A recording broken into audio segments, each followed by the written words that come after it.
अगर बेलपत्र खाओगे शंकर जी के मंदिर की तो मुख में जीवान छार छार हो जाती है। बोलो सही है कि गलत?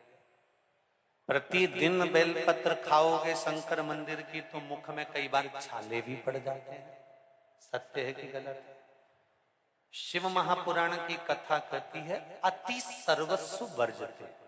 आपको अगर बेलपत्र खाना है हफ्ते में 2 खाओ, हफ्ते में 3 खाओ। मुंह में अगर छार छार हो रहा है, छाले पड़ रहे हैं, तो बेलपत्र को, शिवजी की चढ़ी हुई बेलपत्र को सुखाकर चूरा बनाकर इतनी सी चुटकी भर खा लिए, पानी पी लिया। लीवर गड़बड़ हो गया है, डायलिसिस चल रहा है, किडनी गड़बड़ हो गई है, डॉक्टर बोल रहा है कि डायलिसिस करवाना पड़ेगा, तो बेलपत्री के पीछे की जो डांट होती है जिसको आप लोग तोड़ के फेंक देते, वो बेलपत्री के पीछे की जो डांट है ये ब्रह्मा विष्णु महेश। समझ में आ रहा है आप लोगों को? बीच में जो डंडी दिख रही है आपको, इसके बीच में बड़ी पत्ती और 2 पत्ती के बीच में जो खाली जगह है, ये खाली जो डंडी है, इसमें 33 कोटि देवी देवताओं का स्थान होता है। किसका स्थान है? 33 कोटि देवी देवता। इसलिए बेलपत्र चढ़ाते समय बेलपत्र को इस जगह से पकड़कर समर्पित किया जाता है कि 33 कोटि देवी देवताओं का स्पर्श कर कर, ब्रह्मा विष्णु महेश का स्पर्श कर कर चढ़ाया जाता है। बेलपत्री के नीचे की जो डंडी होती है, ये 2 पत्ती से लेकर नीचे का जो भाग होता है, ये स्कंद पुराण कहती है इसमें 64 योगनियां और मेरी माता पार्वती का संपूर्ण जितनी शक्तियां हैं वो सारी शक्तियां इस डंडी के अंदर विराजमान होती हैं। इस डंडी के पीछे गोखरू होता है जिसको माताएं तोड़ देती हैं। वो जो टूटा हुआ गोखरू रहता है उसमें भगवान शंकर के प्रत्येक गण का भाव रहता है।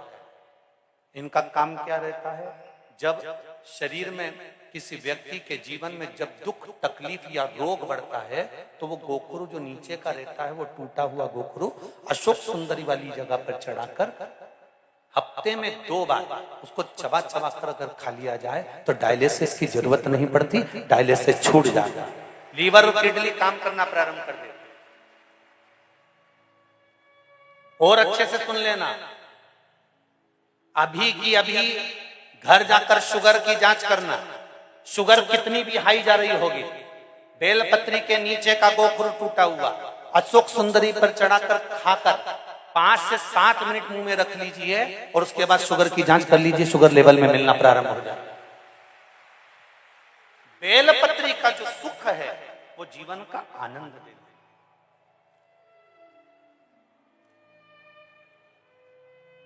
साधारण नहीं है बेलपत्र।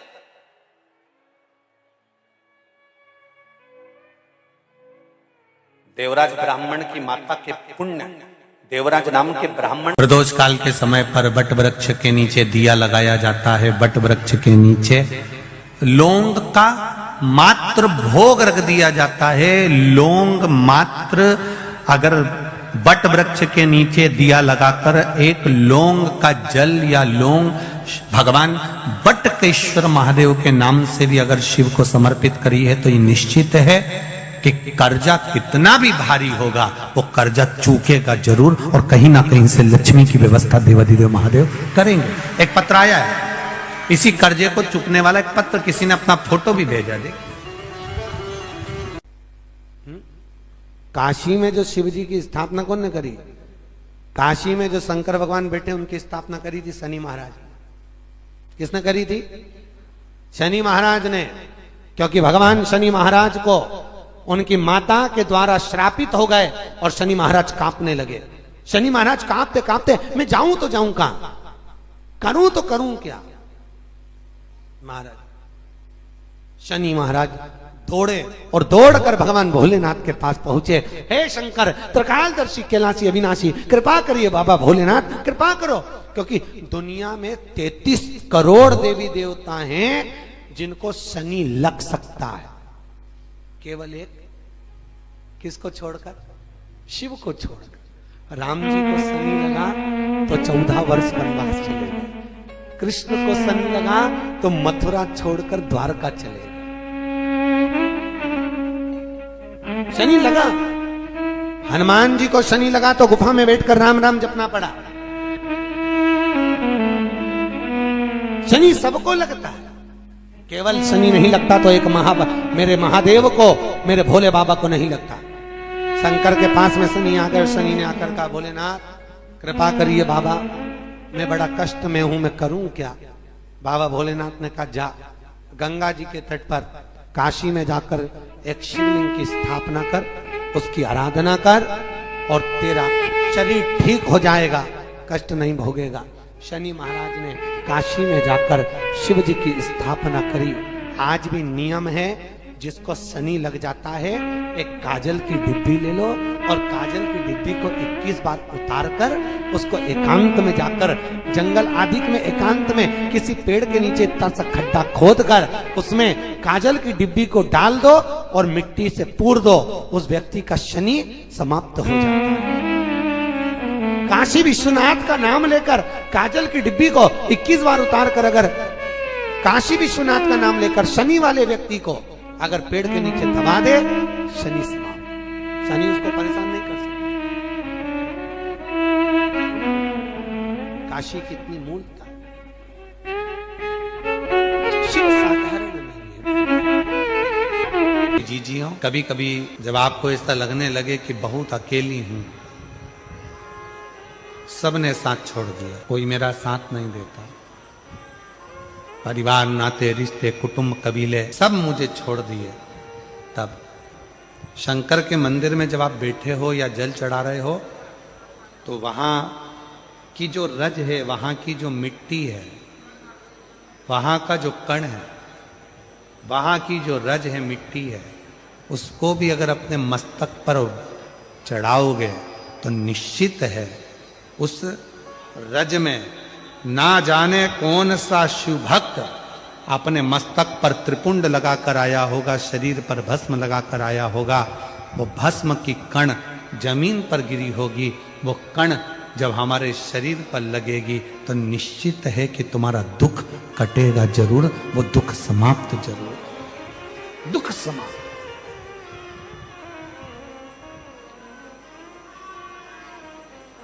वो भस्म चपटी भभूत में है खजाना,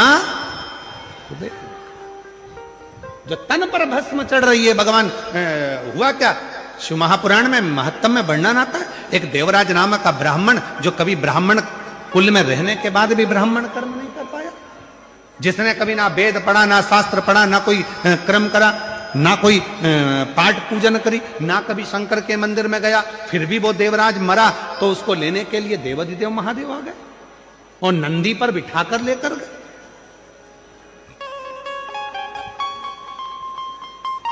क्यों, किस लिए, क्या कारण था?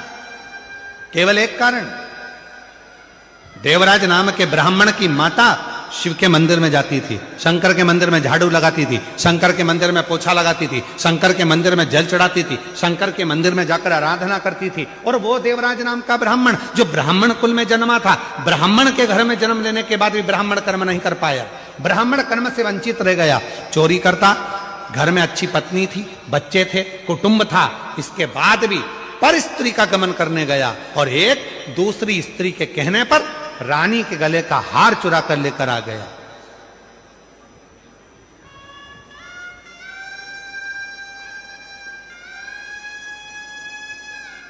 और वो हार जो रानी के गले का चुरा कर लाया, दूध पीछे पड़े, शरीर में ताप पड़ने लगा, बुखार आने लगा, कहां जाऊं? शंकर का एक टूटा सा मंदिर था, शिवालय था, उसमें जाकर छुप कर बैठ गया। दूत ढूंढते रहे, वो शिवालय में बैठा हुआ है और कांप रहा है और उसी शिवालय में शिव महापुराण की कथा चल रही थी। कथा उसके कानों में पड़ी, जैसे ही महादेव का नाम लिया गया, हर हर महादेव कहा गया, बोलते से देवराज के सिर में दर्द हो रहा था, बाहर निकल गया, बेलपत्र के वृक्ष की छांव में, बेलपत्र के वृक्ष की छांव में उसने अपने प्राणों को त्याग दिए।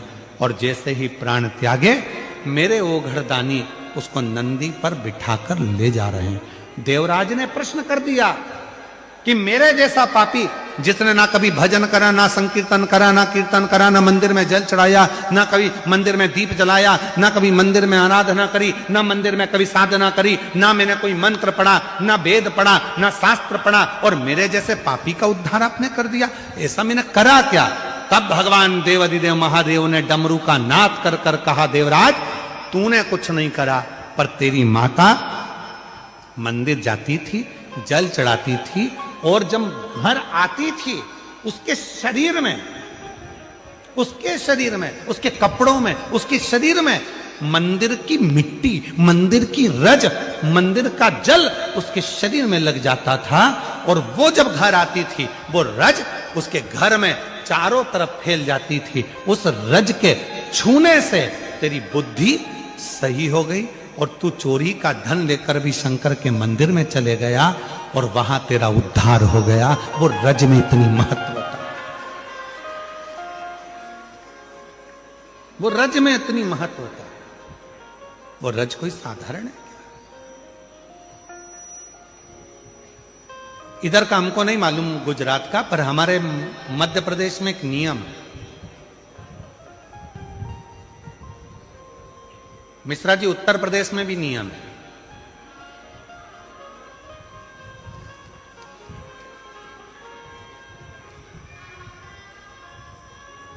इधर गुजरात का छोटू भाई हमको नहीं मालूम है, परंतु हमारे उधर मध्य प्रदेश में, उत्तर प्रदेश में, सेंगर जी तुम कहाँ के हो हमें नहीं मालूम, तुम भी उत्तर प्रदेश के हो गए, हाँ तो तुम्हारे कोई मालूम होगा। उधर साइड में एक नियम है, जब कोई बड़ा तीर्थ कर कर घर आता है ना कोई व्यक्ति, तो उसके कपड़े की रज शरीर पर दूसरे लोग मलते हैं। जैसे उसका शरीर, जो उसने कपड़ा वहां पहना था, तीर्थ में गया था, जो कपड़े पहनकर आता है उस कपड़े को धोते नहीं है, घर में झड़ाते हैं, उसके कपड़े की रज को शरीर से लगाते हैं। क्यों?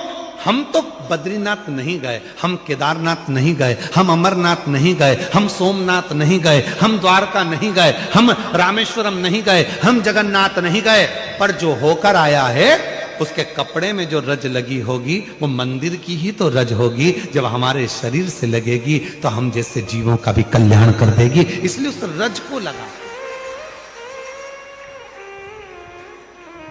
रज को लगा।